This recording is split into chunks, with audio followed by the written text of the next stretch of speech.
Hello and welcome to Wrestling in Mom's Basement, week of February 5th. This is the Souled Out 1997 review that Joe has to do every year. I, of course, am Patrick Young. Just got him right, even though I already said his name. I am going to give him an announcement, though. He is my Cupid, Joe DeNuvo. That's it.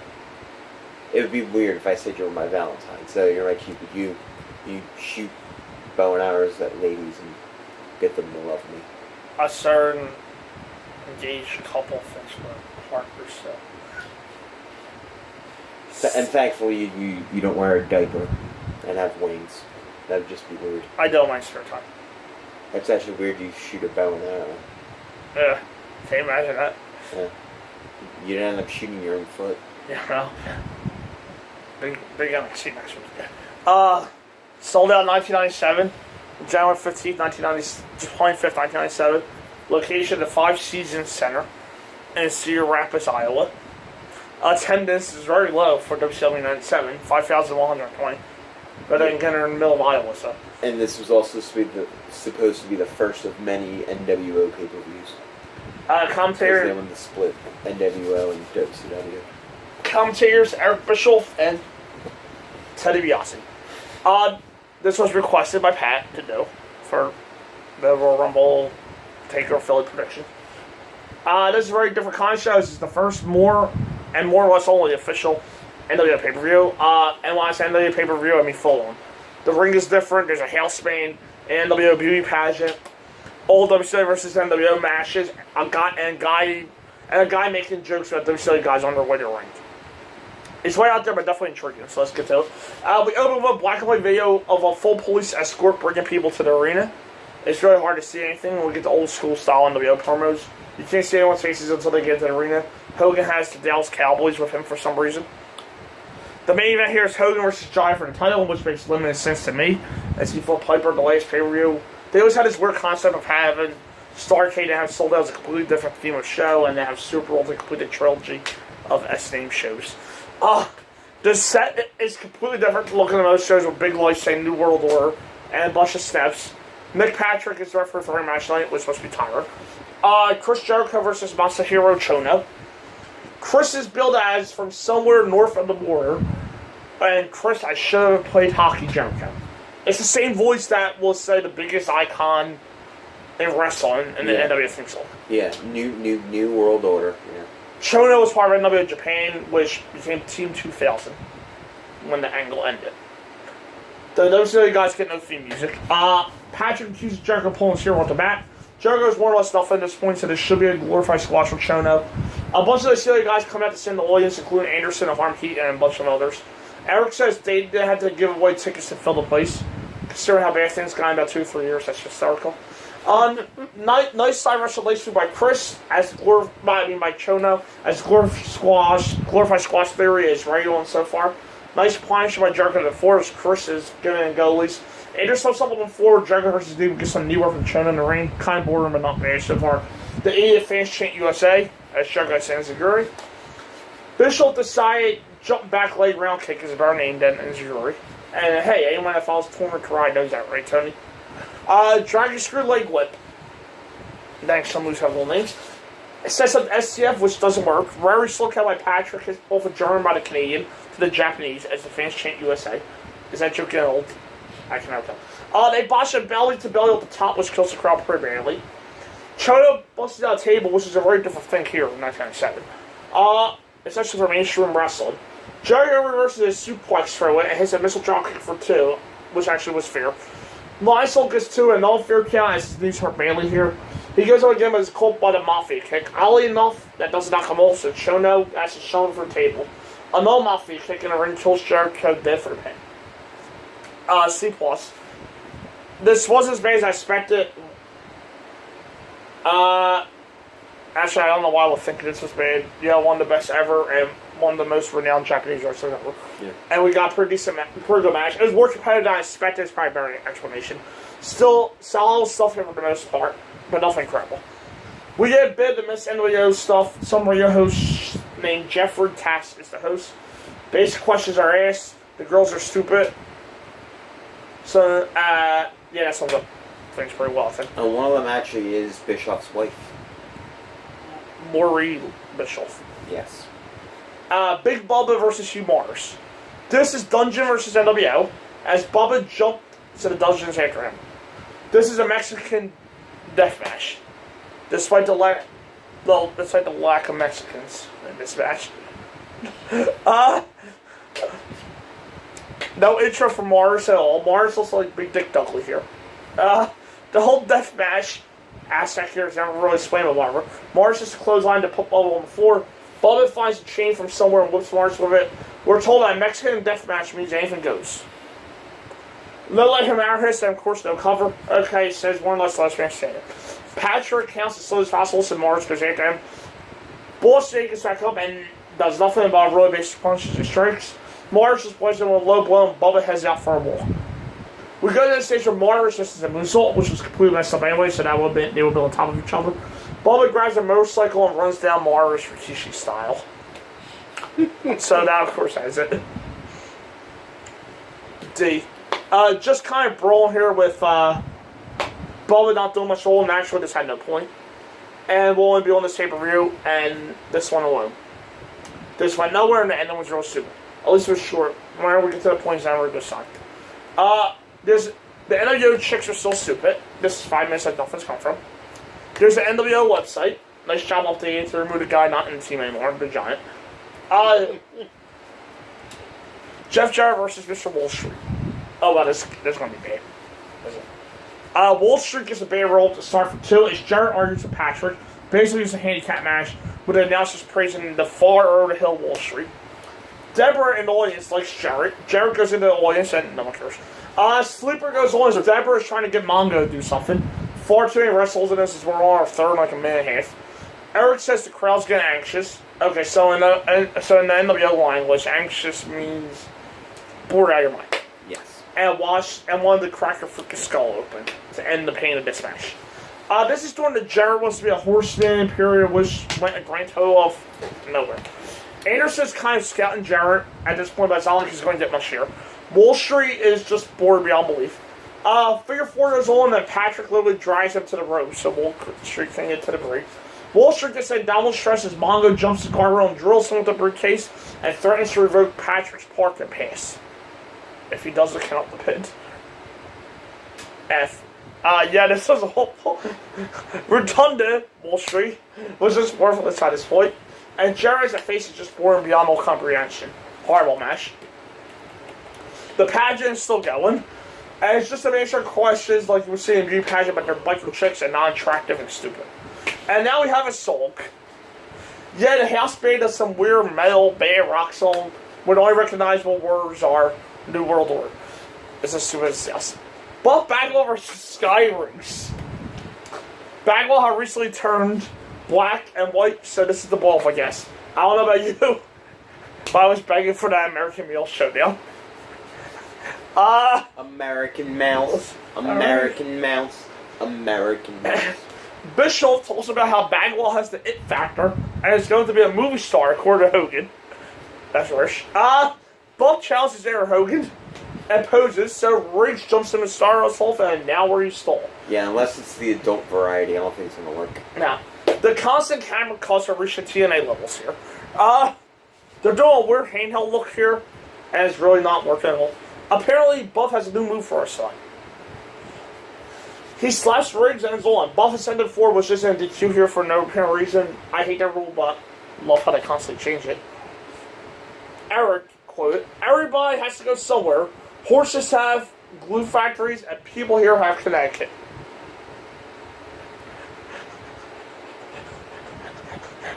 I'm guessing it was supposed to be a shot at WWE. Right. I guess there's Orlando too, I guess. Yeah. For Impact. Amazingly enough, this is a fairly boring match. Bagwell leads the fans and Bagwell sucks shit for some reason. He gets a powerbomb for 2. This actually just rather boring. We did a back shot of Buff off a sunset for the 10. And now let's look at the micro chicks again. Sure, why not? Bishop points out that fans are restless, and I'm rather surprised. It's actually perfect for me to get some rest too. It put me to sleep. Riggs reverses slam into the small package for a little too. The crooked referee chick is getting hurdled.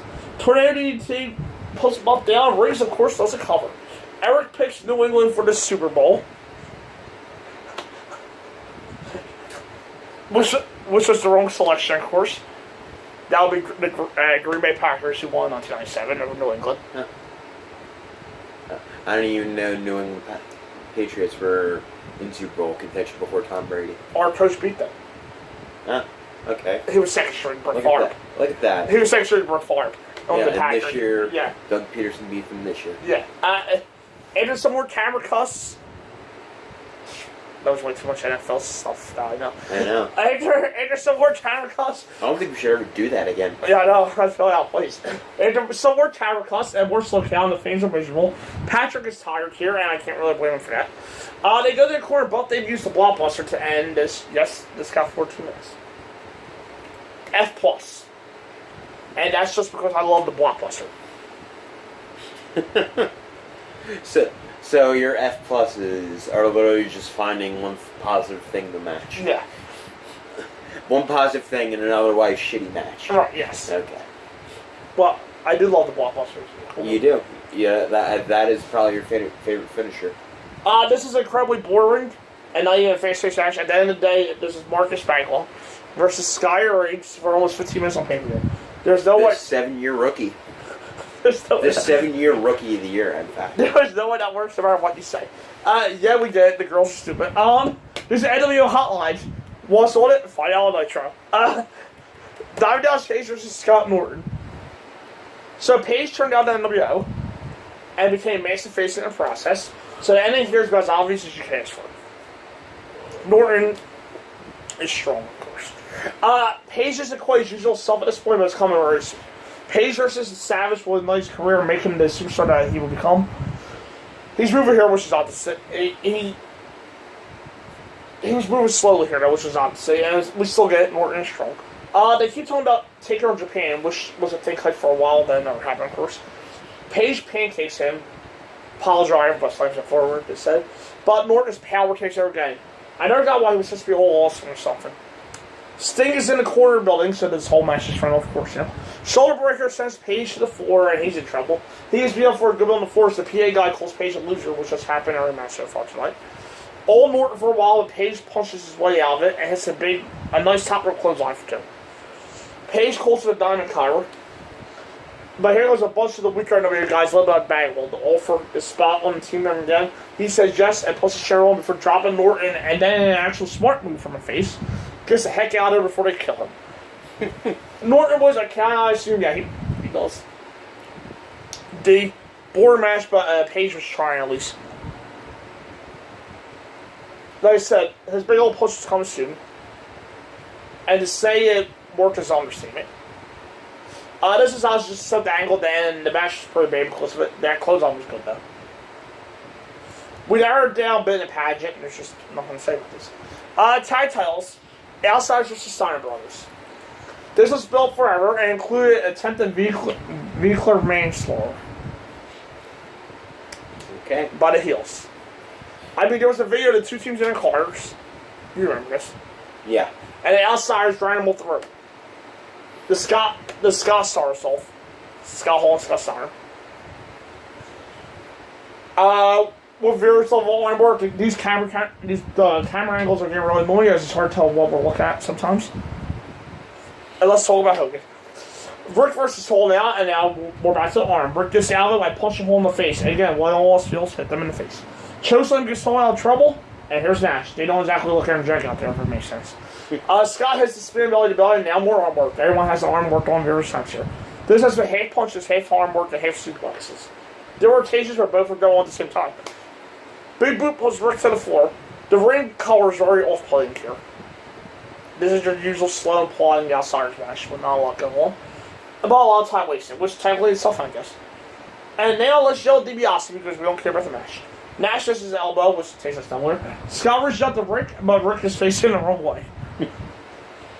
Maybe Scott wants to take... Maybe Scott's the one that uses the psychologist. Who knows? Snake Eyes on the apron is on the floor now. It's Nash and Rick still, if you're wondering. Scott Steiner drills out Scott and drops a bunch of F-bombs. Oh, is that the... where he just starts going crazy and says F you to somebody in the...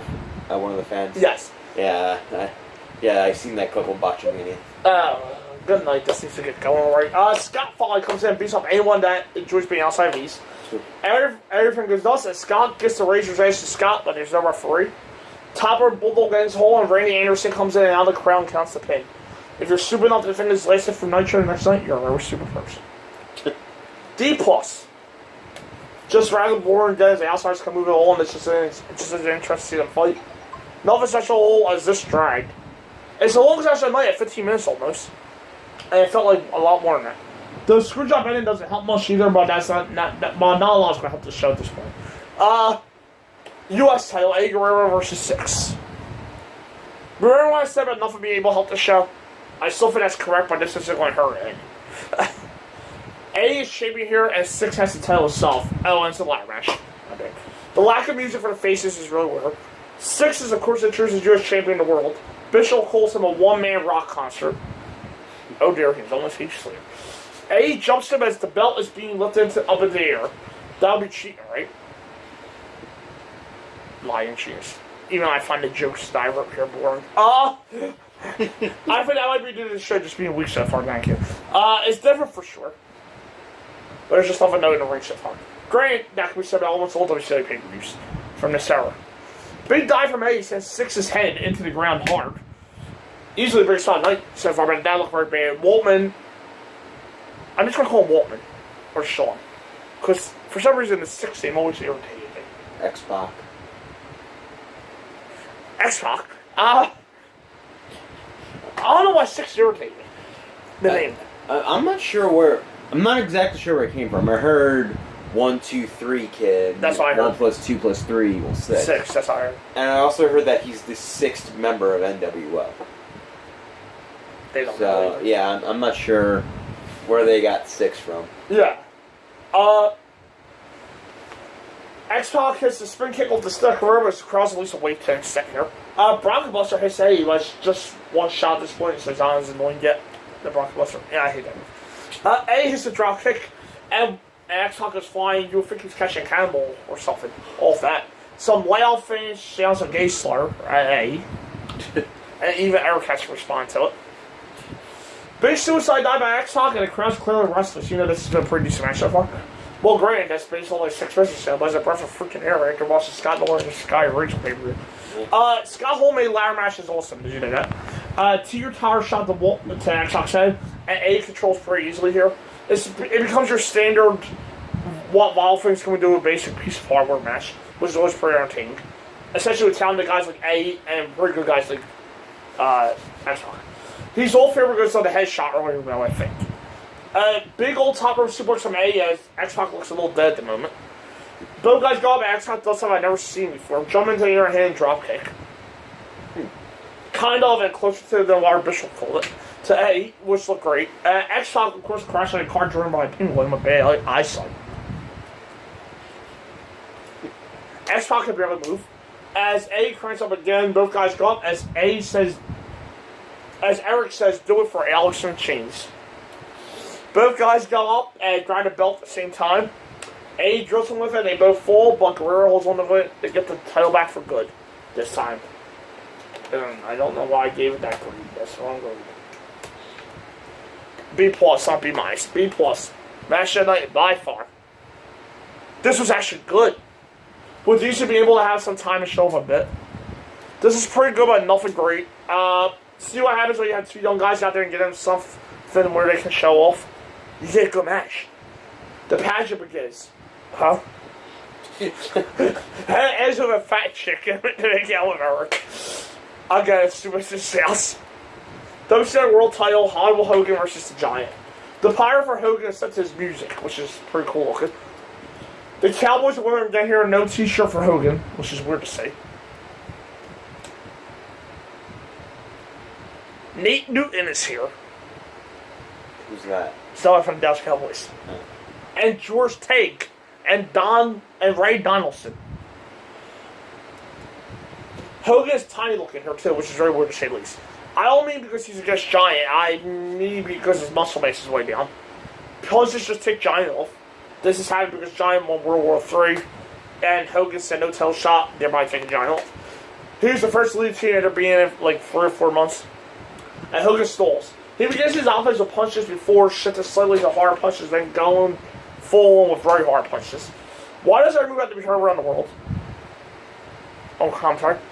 Double clothesline, both guys are down Ray. Giant takes over and Hogan overacts. That's what his words he never acted at all as an actor. But as a wrestler, he acts far too much. Shoulder block and stuff for Hogan. Hogan actually hits a small package. You see something new every day, guys.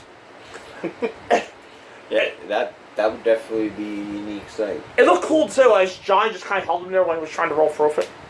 I love basic counters like that, which gets show some power size. Anderson very basic and weak heel stuff from Hogan. Giant goes up top for top rope elbow and misses, of course, as he wanted to hit Hogan so far that here inside Hogan's skull will popped out and his image would have been ruined. It also pulled off bandana company tail business. Giant no sells a big boot. Okay, that was pretty freaking cool. A weak slam, but still slam nonetheless. Excessive leg drop, which completely no sold. Hogan parades around, doesn't seem to notice the lack of Giant laying there. Choke slam kills Hogan dead, but Patrick can send his shoulders up even though he doesn't move. The run-ins begin, of course, and Giant piles them up like a horror. Starts piling them. The announcers at the ring too until Hogan gets a real guitar. A real guitar. As that's the whole good there. Good to see Hogan and John with the instrument, or the outsiders might have had to do two things in one night. The fans want Sting, which does nothing. Spray paint job ends this. The match was just thrown out, I guess. Demise. Choke on that, slap nuts. Demise. This was your usual boring match. That had nothing to note.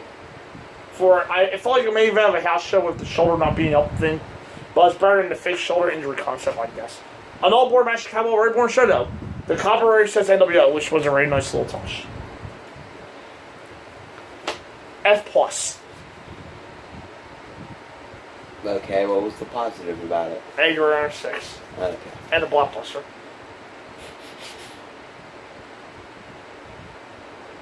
Well, and Jericho and Chono wasn't big. Okay. Okay. I do recommend an 8 and 6. No. I would nothing recommend it on the previous video from actually Beach on my end. I can't. Yeah, same here. Yeah, I see some people say the show's recommended because it's so different. Well, yeah. That's what you call it. That's true, it is different. It's somehow more annoying and stupid than the rest of WCW stuff around this time. There's one good match, one very good match out of like 8, and one okay match between Jericho and Chono. That's how we're going, I already see. The atmosphere here is what's certainly different. And it's true that there really has been no show like this. But that doesn't mean it's worth seeing. Base show and different, but not worth watching. And I'll do it for this review. We'll be back on Monday for the opposing review to this. Yes. Past NWA or WCW, whatever you want to call Starcade 1985. I'll even go further and tell you how bad the Bash at the Beach 95 was. I fell asleep around the middle part of it. I had to finish it tonight. I was going to watch both of them last night. And I fell asleep in the middle of Bash at the Beach. So I had to watch the rest of it tonight so we can do the review. Monday, I'll have that. Yeah, and then we'll have up next, Roll Sunday Live 205 Live NXT for the week for with it. See that?